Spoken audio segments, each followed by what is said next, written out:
Hello, Chris Godinez, licensed professional counselor, also the host of We Need to Talk on every Sunday at noon, and then I post it up to Facebook. This video is for educational and informational purposes only. The views and opinions stated herein are mine and mine alone. They do not represent the ACA, the APA, or any other therapist for that matter. And I would like to thank my sponsor, BetterHelp, BetterHelp, betterhelp.com/Chris Godinez. I will put that in the description.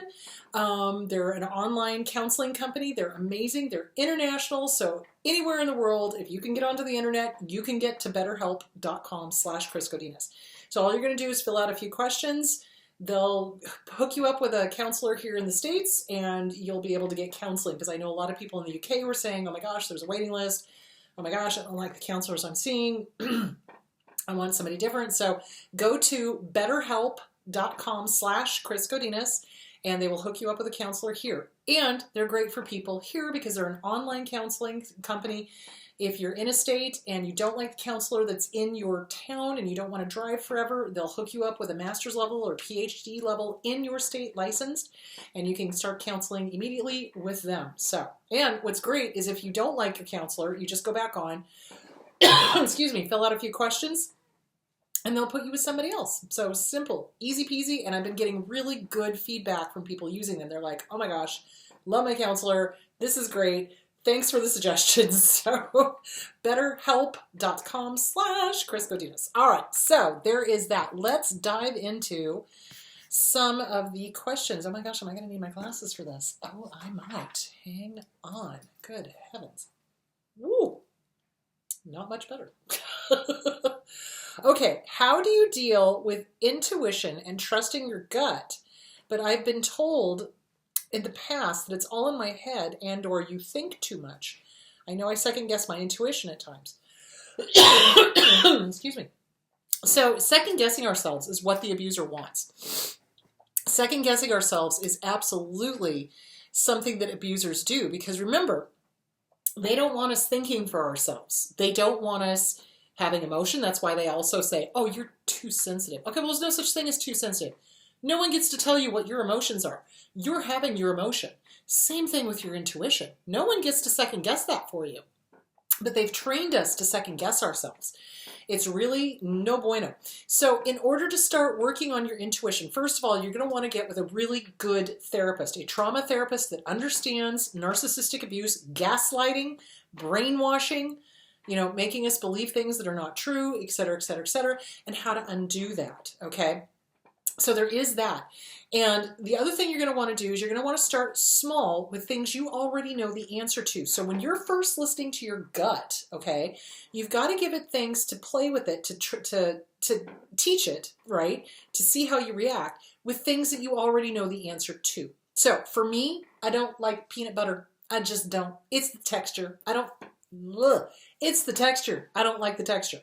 But I do love Reese's peanut butter guts. So when I ask my gut yes or no questions, because remember, the head and the heart play games. The head and the heart are always like, well, yes, but in this story, and no, but in that story, and, story, story, story. It's never a simple yes or no answer to a yes or no question.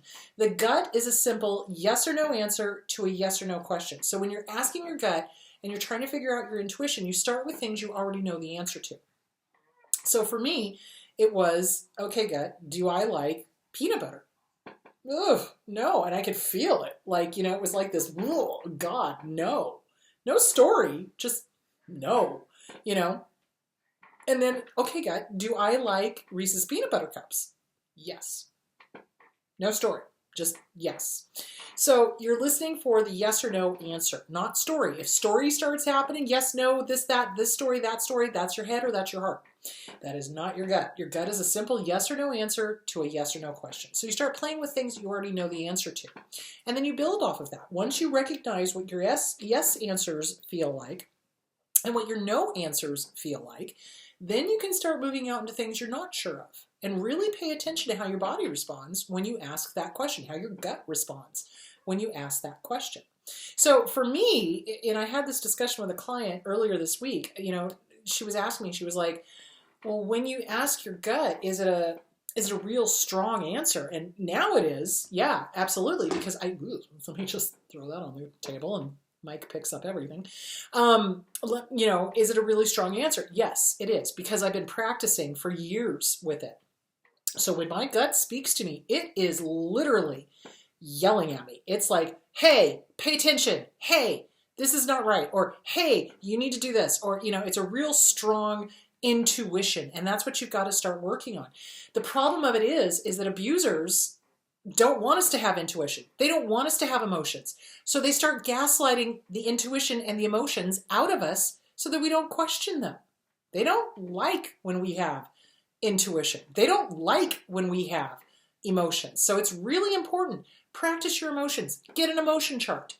Figure out what you're thinking, what you're feeling. Your emotions are valid. Absolutely. Regardless of what the abuser has said. And with the intuition, your intuition is valid. Listen to it. How many times have we gone against our gut intuition only to have disaster happen? How many times have we gone with our intuition and it's been okay? See where I'm going with that? So yeah, you definitely want to start paying attention to your intuition and start playing with how does that feel in your body? Okay, I know you're always on the lookout for good books. A Mindfulness Guide for Survival by Ruby Wax is a great, easy read, and also a workbook. Okay, excellent. It's new out and available everywhere. Fabulous. A Mindfulness Guide for Survival by Ruby Wax. Great. Thank you. Thank you, thank you, thank you. If you guys find books that you find helpful for yourself, feel free to let me know so that I can let other people know. That would be great. That would be awesome. Okay, let me find the other questions, which are hiding, and I don't know where they went. Oh my goodness. I know they're here. There they are. Okay. Okay, hang on. Let me get back to it. Okay, how do I grieve the loss of my abuser? They are still alive, and a part of me is glad that they're out of my life, but another part of me misses them. How do I cope? Well, first of all, you acknowledge it. You validate it. Yes, what you're feeling is 100% normal. It is. We fell in love with the mirror image that they had of us. And so they projected back to us everything that's wonderful about us, our kindness, our gentleness, our intelligence, our fun, our everything. And we fell in love with that. So, when they leave, we think that they take that with them. No, they don't. That was us all along. It's Agatha all along. It was never them. It was actually us, okay? It wasn't them. It was us. So you get back in touch with the self-esteem. The Self-Esteem Workbook by Glenn Schiraldi. You fall back in love with yourself. You possess all of the things that they told you had. The trap you fell into is other esteem. So you started relying on them telling you about all the wonderful things. And then when they started the devalue and discard, you believed them, and that's not true. You're still wonderful. It's that they realized they couldn't get it by osmosis and they were determined to punish you and make you think that you weren't all that in a bag of chips. So it's normal to miss them. It is. Oh my gosh, my allergies are just crazy today. I'm so sorry. Yeah, so you grieve the loss by acknowledging that you're grieving the loss of the illusion. You miss the illusion, not the real person, because that wasn't the real person. The real person is the one whose mask slipped and they were horrible and awful and terrible and nasty. That's the real person. You don't miss that. What you miss is the illusion that they gave to you that seemed like this prince or princess charming that mirrored back to you who you were. So you grieve the loss of the illusion, but you have to acknowledge it was an illusion. They were not real. What they said was real, as far as you're awesome, you're amazing, you're this, you're that. But love, they don't love. Narcissists don't love. Narcissists do not love. They do not experience love the way that you and I do. Hold on a second. I'm so sorry. I don't know what is blooming, but dear Lord, it's getting me. So,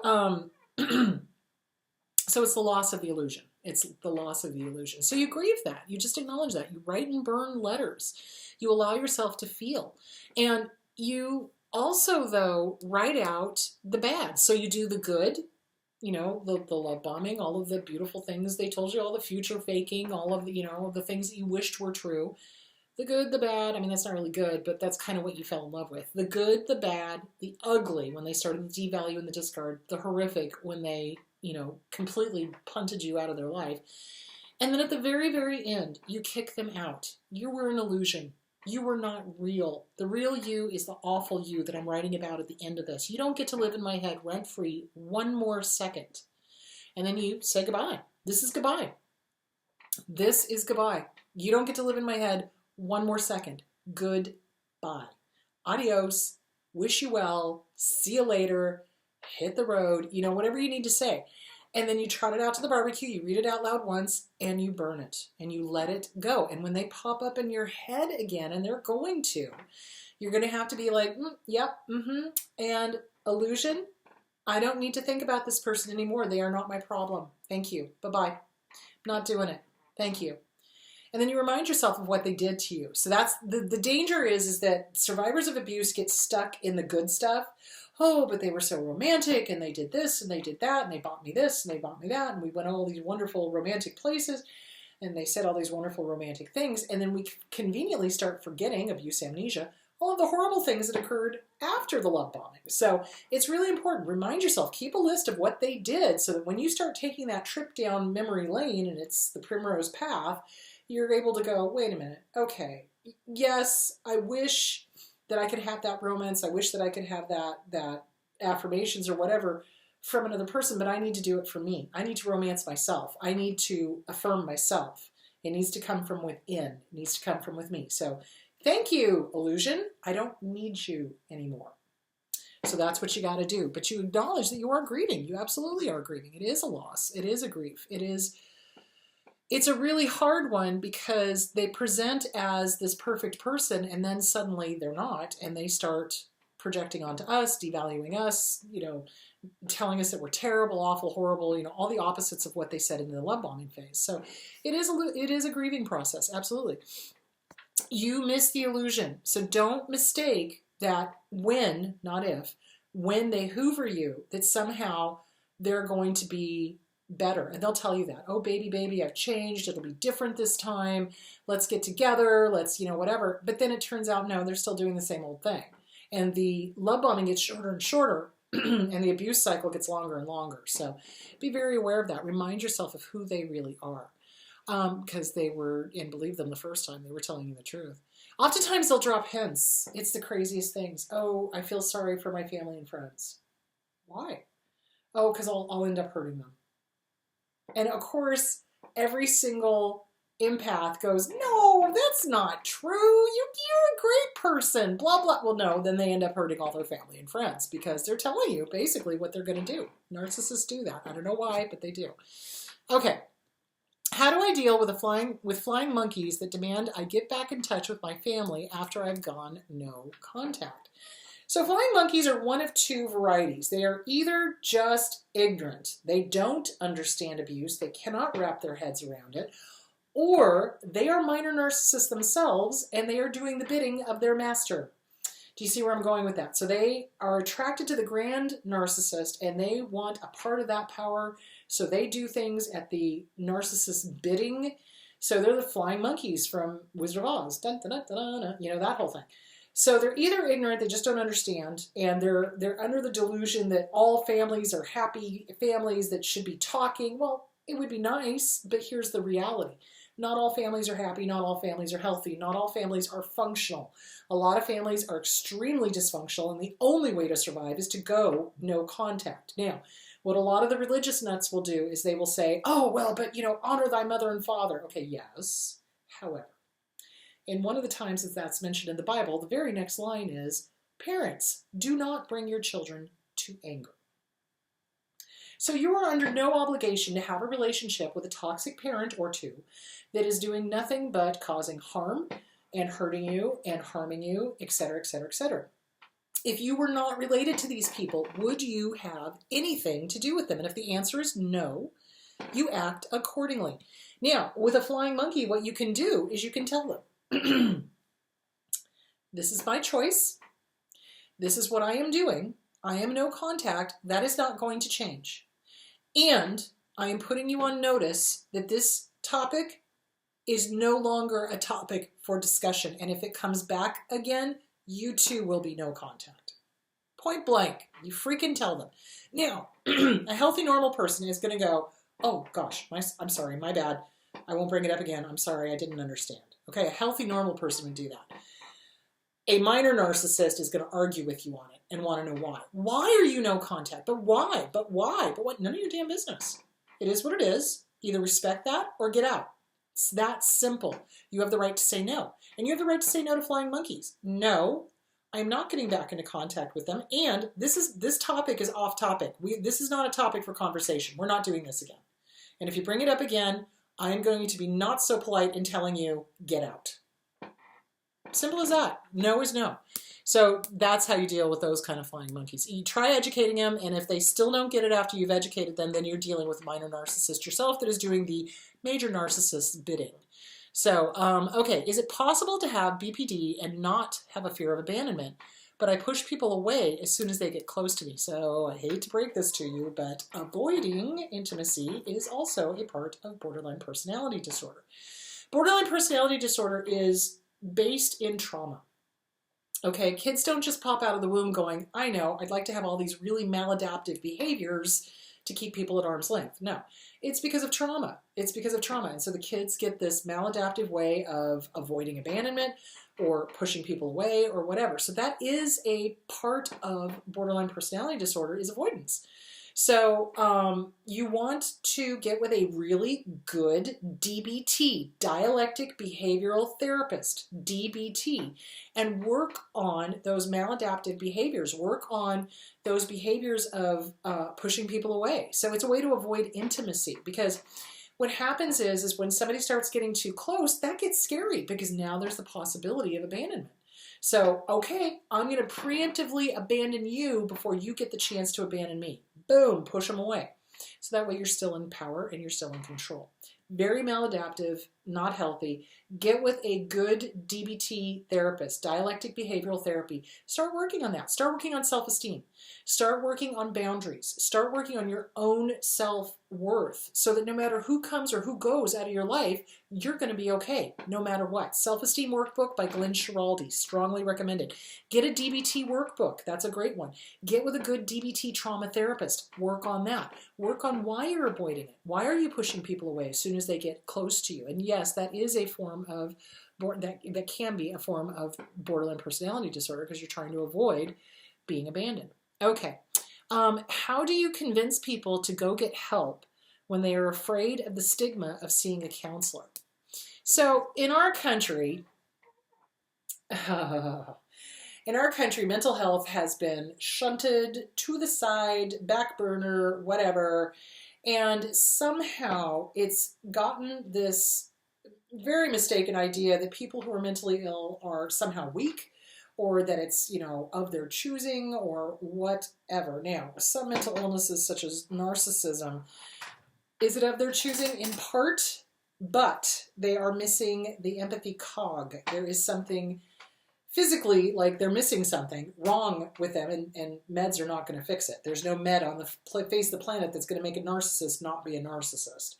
So, but in our society, we very much frown on or look down on people that have gotten help, which is the stupidest thing ever on the face of the planet. Now, if you want my personal opinion, I think it has to do with the addiction behavior, because addicts have an incredibly difficult time, as do narcissists, seeking help because they make it mean something about themselves. What it means is you need help. That's it. That's all it means. It just means, here's a problem I don't know how to fix. I'm going to go get help for it. So it's just like if you have a car and you're not a mechanic and you don't know how to fix it, you take it to a mechanic so that they can fix it. Nobody gets ashamed over that. So why do we get ashamed over going to get help mentally? So again, it's because think of how many narcissists, how many addicts make fun of people that go get help. How many narcissists refuse to go get help? All of them. How many narcissists hate therapists because they know the therapist is going to see right through them? All of them.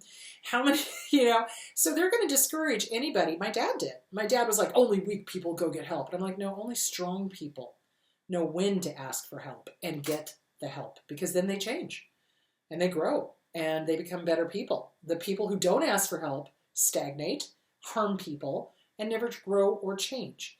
So yeah, if you consider the source. So basically, when you're having somebody that needs to go get help, but they're afraid of the stigma, thankfully, things have been changing in this country slowly.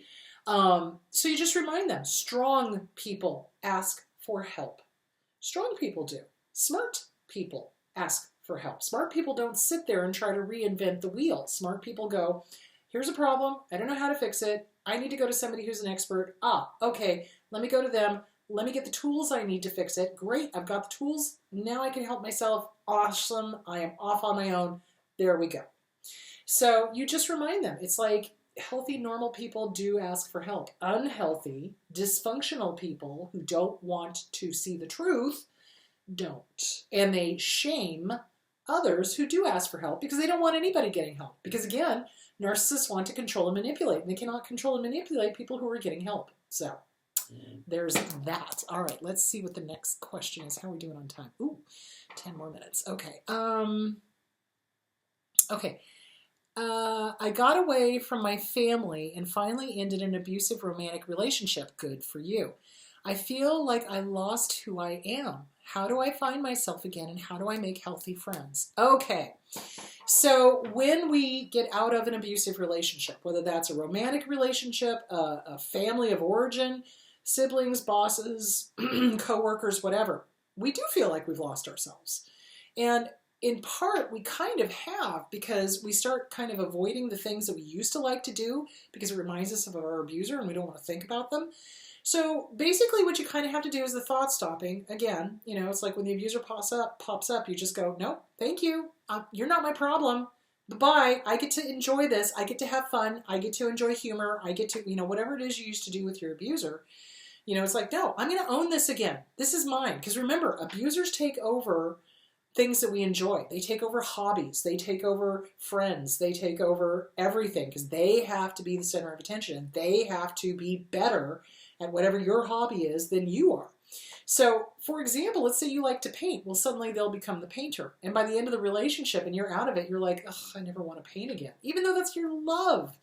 Even though that's your passion. And they did that on purpose. They did that. Let me just say that again. They did that on purpose. They absolutely took over that hobby because they knew they would ruin it for you. One way or the other. Either by, quote unquote, outdoing you, or by the end of the relationship, you going, ugh, I never want to do this again. So my suggestion is you take back your hobbies.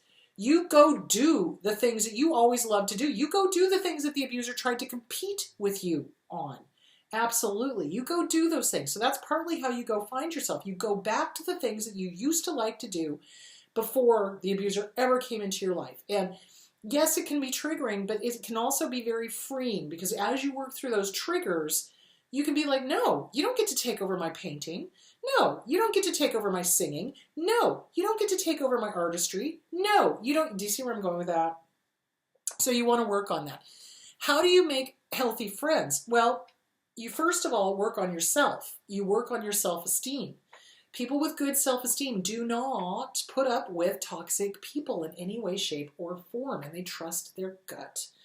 And they listen to their gut. So when they meet new people, when I meet new people, I'm feeling out the energy totally. You know, can I trust this person? Do I not trust her? Are there any red flags? Sometimes it's like, oh, red flags, hello. Okay, well, nice meeting you. Gotta go. Look at the time. Mom's calling me. Bye. You know, and I'm peace out. Other times it's like, okay, okay, no red flags. All right, I'm just going to take this very slow and see if this person is a good friend, and we'll just go from there. And you take your time. Take your time. Anybody that gloms onto you immediately, that's a huge red flag. Huge red flag. And that goes for friends as well as romantic relationships. So, yeah, you want to take your time. You want to do the things you love. Go back to doing the things you love. And that's where you're more likely to meet like-minded people and be aware of how quickly they move. If they move too fast, that's a huge red flag. If they're wanting to see you every day, that's a huge red flag. If they're constantly calling you or texting you, that's a huge red flag. So you want to take it slow. You want to take it slow. Okay, and that's how you make healthy friends, is you get back in touch with yourself, what you love, what you want, what your self-esteem is, what your boundaries are, do your list of deal breakers, what will you not put up with. You start doing the things you love, you get with like-minded people. Okay, why do toxic parents pathologize their kids, Munchausen by proxy? Okay, Munchausen by proxy is where the parent makes the kid sick and then plays the hero and saves them, kind of like in The Sixth Sense. Remember that mom that was poisoning her daughter, and the daughter dies, and then it turns out the mom was poisoning her, and she was trying to play the grieving, hero mom that was always saving her daughter, blah, blah. So it's for attention. Munchausen by proxy is for attention. And so what narcissists tend to do, what abusers tend to do, is they pathologize their children. They either say that they've got learning disabilities that they don't, or that they're autistic when they're not, or that they've got some physical thing wrong with them that they don't have. And why are they doing that? Power and control. So Munchausen by proxy is all about power and control. They want that kid dependent upon them. They want to be, it's kind of like the eternal victim. So, look at what I'm doing for my child. I'm doing all of this, and you all should just, tell me what a great parent I am. See where I'm going with that? So, or tell me how selfless I am. So when I was working at the New Song Center, we had a parent in there that was constantly coming in claiming that the kids were grieving. The kids were not grieving. She was coming in for people that were not even family members, that the kids didn't even know. And so it was a form of Munchausen by proxy. So she was, oh no, the kids need to grieve. Really, what she wanted was the attention from the adult group, and to have the attention of the caregivers, the facilitators, etc. It had nothing to do with the kids, but she kept insisting the kids were grieving. And I finally said, nope, we're not letting this woman back in again. I was thankfully in charge, so I could do that. But yeah, this woman was absolutely pathological, and she was pathologizing grief for her kids so that she could get attention. And that is what abusers do. They pathologize normal events and make it about the kid, or make the kid sick, or say that the kid's the problem, and then they try to be this like hero or this selfless, savior, and in reality, they're the ones that are making the kids sick. It can happen with emotional issues, it can happen with physical issues, illnesses, etc. And abusers do that because they want the kid doing this, and they want the aggrandizement of, look at me, look how selfless I am, look at all the, I'm having to save this person, look at all I'm having to go through to make sure they're okay, when in fact the kid is fine. And they're just doing it to get the attention. And it's really sick, sick, sick. And doctors need to be aware of that, And of course, doctors get no training. Medical doctors get no training in mental health issues, which really makes me angry. They need to be aware of this. Pediatricians need to be aware that, yes, there are some parents out there that are absolutely doing Munchausen by proxy. It needs to be noted, and there needs to be another set of eyes on it. So ask me how much I trust the medical profession at this point. Zero. So, if you feel like a kid is getting, misdiagnosed, speak up. Speak up. If you think the parent is pathologizing them, that's okay, ADHD. That's a common one that abusers do because they want to drug the kid into zombie land so that they don't have to deal with them. So, my kid is, ADHD, when they're not. They're a normal child. The kids have got a lot of energy. I don't know if y'all have noticed that. So they will pathologize and say, my child has got ADHD, even though the kid goes through the testing. And it's like, no, they don't. But doctors will oftentimes prescribe just to shut the patient's mom or dad up. So if you see that going on, that's abuse. Speak up. Speak up and turn them in to the board. Absolutely. How are we doing on time? Okay, I can answer this one last question. How do I find healthy role models for how to be a parent? My parents were awful, and I'm terrified of having kids because I don't want to do the same thing. Okay, so you're going to read every parenting book you can get your hands on, okay? You're going to talk to parents that you admire. You're going to ask questions. You're going to join support groups. You're going to look for role models. Look for role models. Who's a good parent around you? What are they doing that's working that's different from your own childhood? Make sure you have your childhood nailed down so that you don't act it out with your own children. So, get with a good therapist, work on the childhood issues, work on all of that. Find a role model. Find a role model. Talk to people. What are they doing that's different than what your parents did? So that's what you want to do. You want to find a role model and read as much as you can on parenting. There was so much bad parenting advice, when I was younger, like when my sisters were younger. Like one of them was like, oh no, don't pick the child up, just let them cry it out in the crib. No. You don't do that. You pick the child up, you comfort them when they're crying. You don't just allow them to stand in the crib and scream and cry. That's a cry for help. They need to know that they're safe. So, and I don't know which parenting book suggested that, but I can guarantee you they were probably a narcissist. So, yeah, you don't just allow the child to cry, you comfort them. There's this whole idea of, oh no, you let them figure, no, kids are kids. They don't have the cognitive ability to figure things out. They need reassurance, okay? You want a secure kid? You reassure them. The ones that are insecure are the ones that have an insecure attachment that have been clearly neglected or abused or abandoned. So you make sure that they're secure. You make sure that you know that they are loved. You make sure that they are taken care of. You make sure that they are, confident, So read the good books on parenting, and anything that says anything that reminds you of your own childhood, that's not a good book. So, especially if you had an abusive childhood. Work on your own issues. That's the best way to become a good parent, is know what your issues were growing up. What did your parents do that you absolutely do not want to repeat? Work that through with a good therapist. So that's the beginning of that. Okay, guys, I am out of time. So you guys have a great week. So on Sunday, I'm going to be talking about massage therapy. I'm going to be talking about body armoring. So I want to talk about, physically, somatically, how does trauma appear in our bodies, okay? And how massage therapy can help in the different types, and how to talk to your massage therapist, et cetera, et cetera, et cetera. Because some people are kind of intimidated about going to massage therapy because they're like, oh, I don't like being touched. That's valid. That's very valid. You don't have to have massage therapy. If that's not for you, don't do it.